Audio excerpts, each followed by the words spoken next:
think this is the first time that I have done a Facebook Live this way.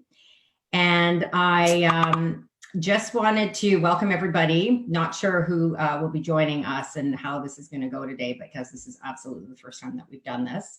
But I'm Christine Pilkington. I'm the publisher of Vancouvermom.ca. And I wanted to welcome here today Dr. Rotem Regev, who is a registered psychologist here in British Columbia, who this whole thing came together because we are both parents that are in the same Facebook group.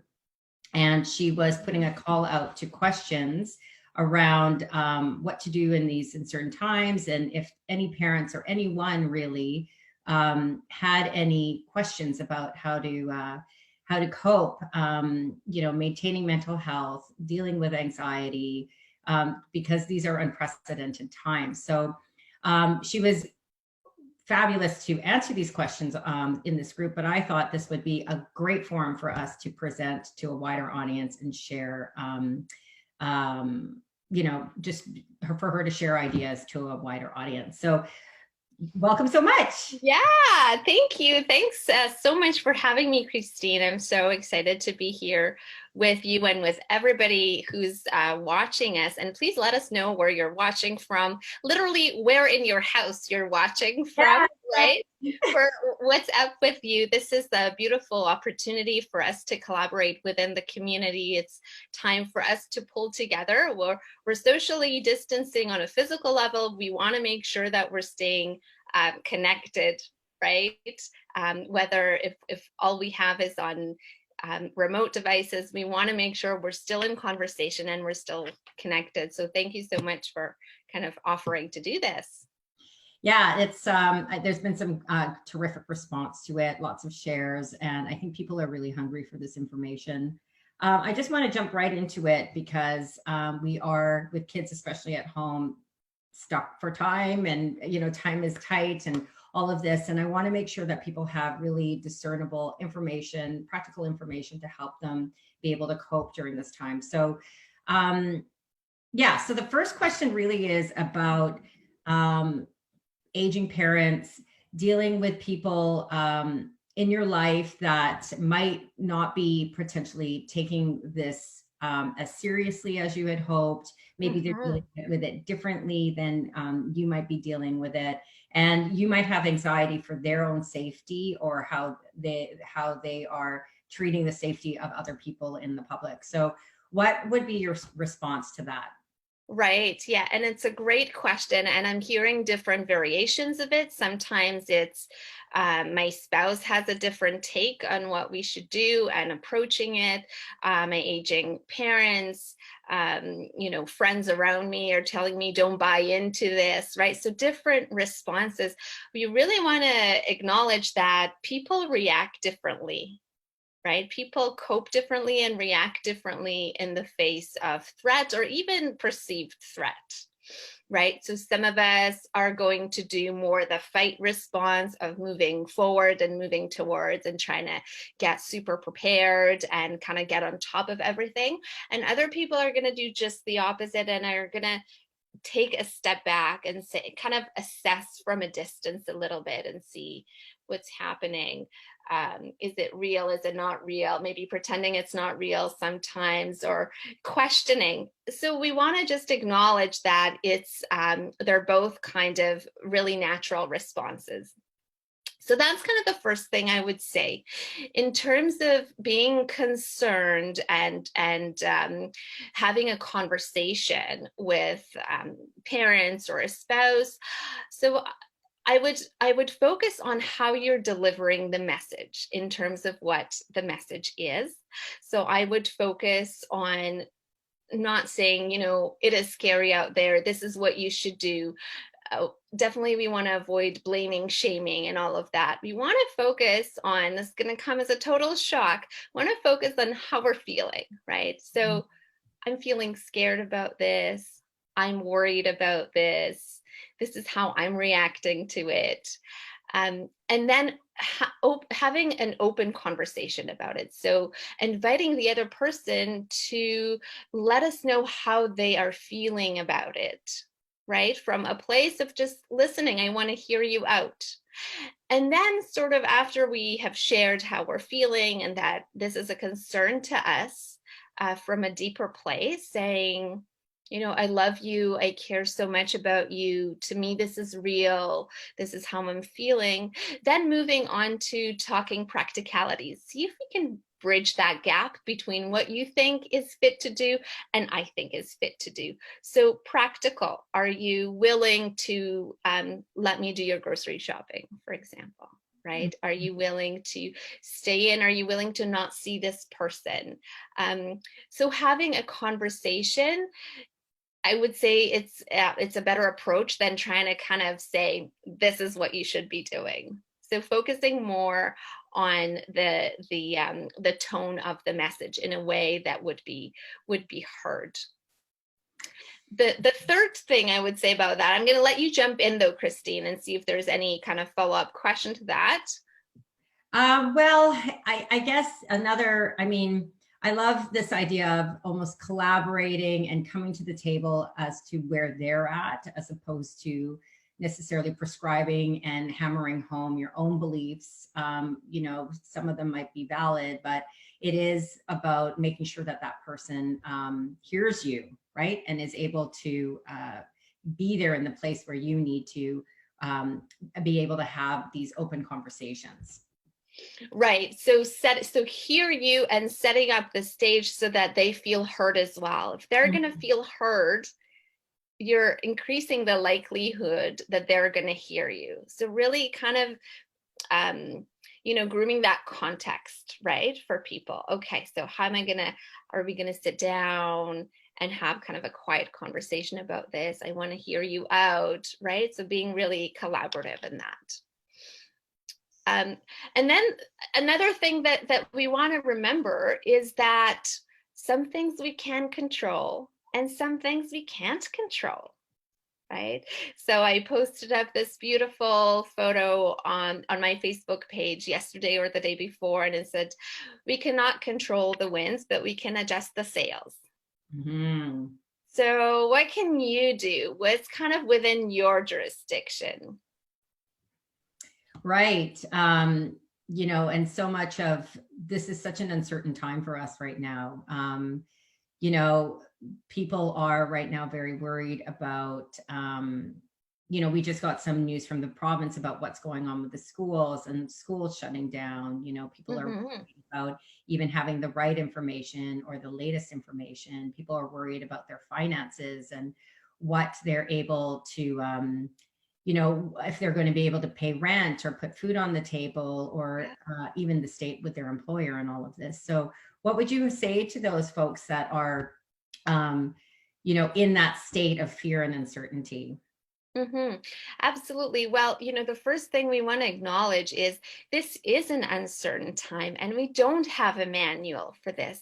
We're all really just adjusting. We're kind of rolling with the punches a little bit, right? Staying home with the kids, figuring out what to do. There's no recipe. So we want to just be gentle with ourselves about that. We want to be gentle with ourselves and say, okay, this is new. I'm adjusting. I don't have a lot of experience in doing this. I just moved just over the weekend to online kind of remote way of seeing people. And I've never done that before. And I wasn't even really open to that in the past. But it's like, okay, you got to kind of read the map and see how you're responding. And I opened my online sessions, which by the way went beautifully, with, let's just figure this out together, right? We're not sure how to do this. So expect that it's not going to be perfect, that there's not going to be, you're not going to excel at this on the first day, right? So have a little self-compassion. I'm holding my own heart here. Have a little bit self-compassion with yourself as we're moving through this uncertain time. Yeah. I even think of just about like recognizing that everybody is feeling that uncertain time, right? Everybody is going all through this, and just being able to come to a place of empathy with them around them, and kindness and gentleness, and understanding that people are still trying to figure out what is this, what they're supposed to be doing. Information is changing all the time, and people are all trying to figure it out all at the same time. Mm-hmm. Absolutely. So let's talk about some practical ways. What can you do on your new day-to-day basis now to cope with the uncertainty, to cope with the fact that, there's a big unknown. We're not sure how to handle this. So there's kind of three things that I was thinking about. You want to arrange them, think about them as kind of visual buckets, right? I want you to think about the things that are staying the same. Mhm. I want you to think about the things that you are limiting. And I want you to think about the things that you're increasing. So let me go into that. What's going to really help us when things are kind of uncertain and up in the air and we're not sure what to do, what's really going to help us is to create routines and stick to routines. So it's kind of like, what are the things that I do every day that I'm going to keep doing? This is something wonderful to communicate with your kids, but we're focusing more on ourselves as parents. So what are the things that you know you're going to keep doing? Well, guess what? Even if you're working from home, I would recommend you get up and get out of your pajamas, recommend you get dressed, right? And do all of your morning routine and have breakfast and get yourself going. I would recommend that you have some kind of brain time during the day, time where you're working on something. I would recommend that you have consistent meals. So we really want to go back to basics. It's kind of, that part is kind of reminding me, many of us watching our parents, many of us have made the transition to parenthood. That's also kind of an uncertain time. And have you dealt with it by keeping to a consistent routine and saying, you know what, on my list today is to have lunch, and I'm going to make sure this happens. I don't know. Have you ever had that? Well, I think I can relate because even when you first have a baby for the first time, it is a completely new normal for you. And Mm-hmm. I remember going back to that time and just being, if I can have a shower today, that's a major win. Just in place of all of this newness with trying to figure out how to be a new mom, and just having some kind of semblance of normalcy around. I think it's good for us and as adults, but it's also good for kids to see that as well, modeling us some kind of normalcy, just keeping us all grounded and being able to function with our day. Mm-hmm.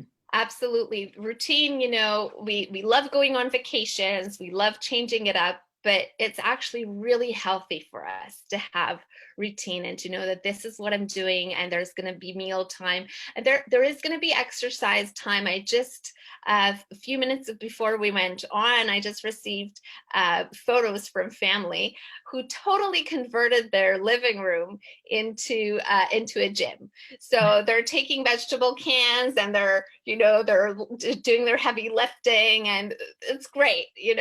So we want to work with what we have. We want to make sure we still have that kind of routine time, especially for parents where it's going to be busier and you're sitting there and scoffing and saying, oh, like, I don't have time to myself. So I know that. I understand that.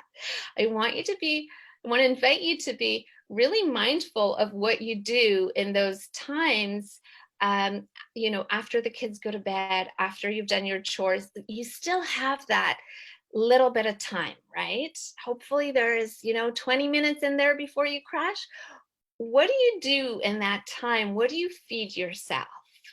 Do you just kind of scroll on a screen? Do you kind of sit there and meditate? Do you doodle a little bit, have a good conversation with a friend, right? Anything. So Mm-hmm. you want to be really mindful of, if you have a little bit of time to yourself, what kind of routine or a ritual even can you create around that?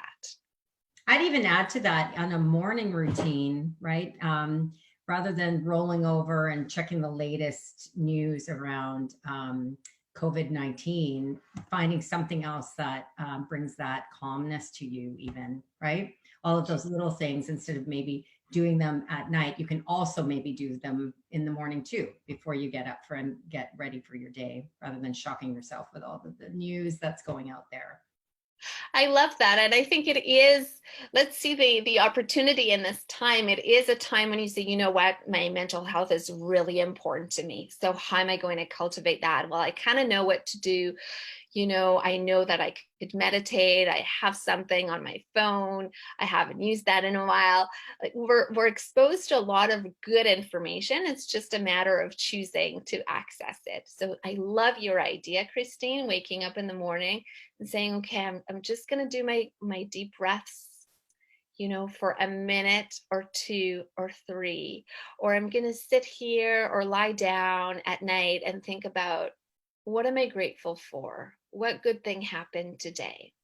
Mm-hmm. Because when we do that, we train our brain to scan for good things, to scan for things that are good. And we really need those anchors every day, and especially during these times.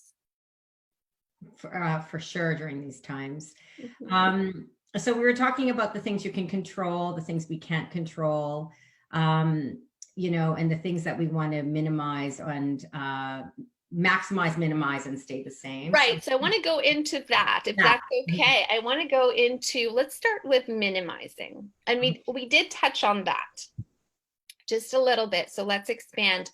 What do we want to minimize? I think we want to concentrate on minimizing exposure to anything that really doesn't serve us well. So we know we had a question from, I think was from Aspen or Julie on the Parent on the Drive. Thank you. Thank you for your questions, everybody. Amazing questions. A question about, I keep scrolling, or I keep looking for the updates, right? And you're kind of feeding the stress response in your body when you're doing that. It's like, okay, danger, I gotta prepare. Danger, I gotta prepare. So really setting a limit on that, the way you might choose to limit your kids' exposure to screens or anything else, and kind of saying, this is as much as I'm going to do. I'm going to check it, once, twice a day, whatever you're comfortable with, and sticking with that. There are also really great apps that could limit your screen exposure that you can put on your phone, or even just right in the phone settings. So it's worth kind of investing a few minutes in, I think, and saying, getting that little help from technology and saying, okay, no, if I'm on whatever social media for more than 10 minutes, then shut me off, kick me out of there, because I got other things to do. Well, I'll even add to that, that if you actually have someone on your feed, and we all have one or even more of these people on our Mm-hmm. feed, that is just constantly posting some things and news that are upsetting to you, whether that be that they're inflaming panic, or they're posting a lot of negativity or something like this, just snooze them for 30 days, and then they won't even show up on your feed at all, right? So just minimizing the things that are creating anxiety through your feed, above and beyond even the measures that you're talking about. Absolutely. I love that idea. I love that idea. Yeah, minimizing that. And remember, always when you're shrinking something, you're opening the door to expand on something else, right? So, a really good question to ask is, what else is going on? Mm-hmm. Right? We want to talk about what's happening here, but it's like, what else is going on in the life in our lives? We want to really be mindful of that, right? Because we want to expand on, and we want to grow things that are outside of this. So, I went yesterday, and we're so blessed to have sun here in Vancouver right now, right? It's such a beautiful streak. I went to just down to the park, not touching anything or anybody, right? Doing my social distancing, but getting some sun. And I kind of really focused on being mindful, looking at the new leaves and the new flowers. And so spring is coming.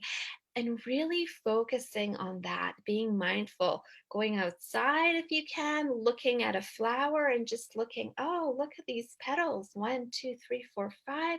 Look at the different hues, look at, the shading, look at the texture. Can you smell it, right? And really absorbing yourself in those kind of mindful activities, so Mhm. that you can kind of be in the present moment and let it be a positive moment. That's right. Just in terms of like expanding other things, I have a friend, this is on a funny note. She just says this is how her spring break is going for her kids. Like day one was clean the shed. Day two was, weed the garden. Day three is they've got a boat, clean the boat, right? So, it's about expanding your kids and their ability to do other things. And like the things maybe that were sitting on a shelf waiting to be done because you were so occupied with other things, this might be a good time to um, look at that open time that you have and being able to apply it to the things that have been resting and waiting for you to take care of. Yeah, and again, I love that example. And I think the lesson there is it's all about our perception, right? Because if all of us were given 2 weeks away from work at home with our kids, you know, on the spin of like, this is vacation, this is staycation, how many of us would have been so excited and said, wow, this is an opportunity to clean the shed. This is an opportunity. We're going to do Operation Clean Car. We Right. haven't cleaned it since the last camping trip. So, this is an opportunity. Let's take out those cards that we were going to use and do gaming night, whatever, right? Let's build a fort. If we put a spin on it, if we change our perception and say, okay, this sucks, hey, let's just say it, let's just accept it, right? And at the same time, what can we use this time for? What can this be an opportunity for? I wanted to do a sewing project or a scrapbook or whatever, right? So, what can I get to that was put on hold, that I was racing, racing, racing, and didn't get a chance to do? Hmm. Well, even in my business, this is a quiet time now because normally we'd be talking here about spring break and spring break camps on Vancouvermom.ca, right? Or getting ready for us to produce content for summer camps and all of this stuff. And now that's all kind of on hold. And now I'm looking at all the things that I usually am racing to get to because I can't get to because I'm so busy. And now is the time to be tackling all of those things too. So I mean, right there, it's a positive way of looking at the situation. So yeah, like this is so great. So we talked about maximizing things, limiting things, minimizing things, dealing with other people. One thing I do that came up, earlier was that I had thought about earlier was a lot of people are feeling anxious about their own choices that they're making, if it's the right choices or not the right choices, and then how they will be judged by other people because of just this time, right?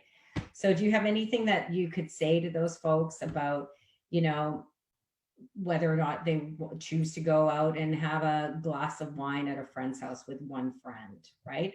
Or choose to say, no, I don't want to do that because I want to stay home and abide by the recommendations and take it to this point of staying home with my family, right? Do you have any kind of thoughts about that? Well, yeah, I think this kind of goes back to a little bit of what we spoke about, the being gentle with yourself. Mm, There's no manual. We're just not sure. We're even hearing experts saying kind of a little bit, I wouldn't say conflicting, but people are different in their risk tolerance. We know that, right? So we look at governments, and governments are handling this a little differently. So, us, people who are not armed with that much information, of course, we're going to have to make the choice that is right for us. And we don't know. And I think it's uncertain, and we just need to accept that. Hey, I'm doing the best I can. I'm thinking about all these different scenarios, and this is the decision I came to.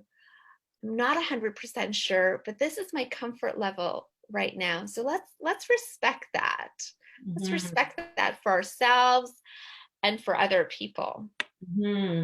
Totally respect that in ourselves and other people. We will be, as moms, turning down play dates, canceling birthday parties, doing things that normally would be, you know, we would not normally do. But we are in a new era, a new time right now, and we're all still trying to figure it out, right? And we're all needing to do what's best for our situations. And we, the idea of respecting other people in their situation and their decisions as well. Um, Mhm. is there anything else to add? Well, we had a question, and I think it's a really important question. We had a question about sort of like how to stay sane in the house with other people around. And I thought that was a really great question because, yeah, we're spending a lot more time. We we love our family. We're spending a lot more time together and in close quarters than we're used to. So about that, and it's true for even if you're setting up a home office, boundaries. So making sure that you communicate to others, hey, I need some space. I need some alone time. I need some space on my own. And even designating a space in the house that's like maybe the chill place where if you go there, people know that, not to come and chat with you. That's okay as long as it's communicated. So communication is going to be key around this time because we're sharing in the space, saying to others, I love you. It's great. We're together. We're getting a lot more quality time. What I need right now is I need some time to myself. I would actually, if your kids are older and they can handle being on their own without supervision, I would talk to them about it and say, at 5 o'clock, at 6 o'clock, at 6 is dinner time, at 8 o'clock, whenever it is, this is time for me to go and have a bath, or this is time for me to go and do my reading. This is my mommy time. This is my daddy time. This is my time to myself. It's good practice. It teaches the kids. They can say, I want my time too. So I would actually recommend people to kind of draw out the boundaries, right? And in a loving way, in a gentle way, but to ask for what you need. That's right. That's actually so great because, part I think with parenting is even teaching kids how to ask for what they need, but to do it in a way which is respectful and assertive and shows agency without being, demanding or pushy or, angry or what have you. So even modeling that positive communication is so key. Other tips, because I've been working from home now for 10 years, and I did that while juggling having very, very small kids at home at the same time. So now it's a lot of moms are finding that and dads are finding that they are working from home due to directives from our government, but also from their workplace. So one thing I actually ended up doing, I have a luxury of having a door on where I work. So I just put a sign that just said parents at work. And when it's closed, right? Yeah. And they tend to respect that. And the other things I do, especially if you have older kids, but I even argue that younger kids like this too. And I know there's a lot of scoffing about routines and whatnot on the internet right now. Like people are just throwing all that out the window. But honestly, if you can set a schedule of some sort with your kids that they can actually realistically self-manage to some extent, that is really helpful, so that they know that Xbox time isn't going to be all day, right? Or that it's only going to be this time and this time, or now you've got to go outside and garden, or like that's us. I'm going to get them to pull the weeds. So even now I have kids walking out and around here, but anyway, the just having some kind of routine that's been talked about and discussed, and on the same page. That's loads and loads of help. But I think it's key having the conversation with your kids, even really small kids, they get it. So yeah. And I want to say that the routine, it doesn't have to be rigid. It doesn't have to be from 9 to 10 we're doing this, from 10 to 11 we're doing this. You can, even for kids who don't get the clock yet, you can just, do a color code. Like, first we're going to do, there's eating, there's breakfast. They can understand that. Then we're going to do an activity, right? And you can color code it so they have the shape of the day at daycare and in preschool, Yeah. at school. So they know about that, and that provides a lot of safety to kids, but as I mentioned, also to adults. So don't be rigid, right? Don't overdo it. Don't try to schedule everything, but kind of know, okay, well, this is the shape of the day. We're going to have to throw in some activity time. We're going to want to throw in some of kind of activating your brain time, right? So yes, it's not all Xbox time. Not all Xbox time. Just on that note, there a mom in Vancouver created this great product called Easy Daisies, and Say that again, Christine. it's called Easy Daisies. Okay. And it's Daisies is spelled DAYSIES, and it's a magnet system, which is meant for pre-reading kids, and you could use it even beyond this, what's going on. Like I used it when my kids were very small, and it has all the pictures that say, yes, this is get dressed time, and then when it's done, they move it over to another section on the magnet board. So just something there. But anyway, I think we did good. We did good. Yeah, we're virtual high five. High five. Yeah, and we're all just doing our best. Hey, we're all doing our best. And so, how can people find out more about you if they want to just just connect with you more one-on-one with your website? And absolutely. So Dr. Rotem Regev is on, there's the website, www.drrotemregev.com, on Facebook, Dr. Rotem Regev, on Instagram, same. Consistency is key. So you can find me. There's not tons of Rotem Regevs out there. Once you Google the name, you'll be able to find me, and I'd be happy to take you on. I have switched to online therapy right now. So if you have benefits and it's time for you to come in and get a little, a more tailored way of how to deal with anxiety or anything else, do go to the website, fill out a form. I'd be happy to see you.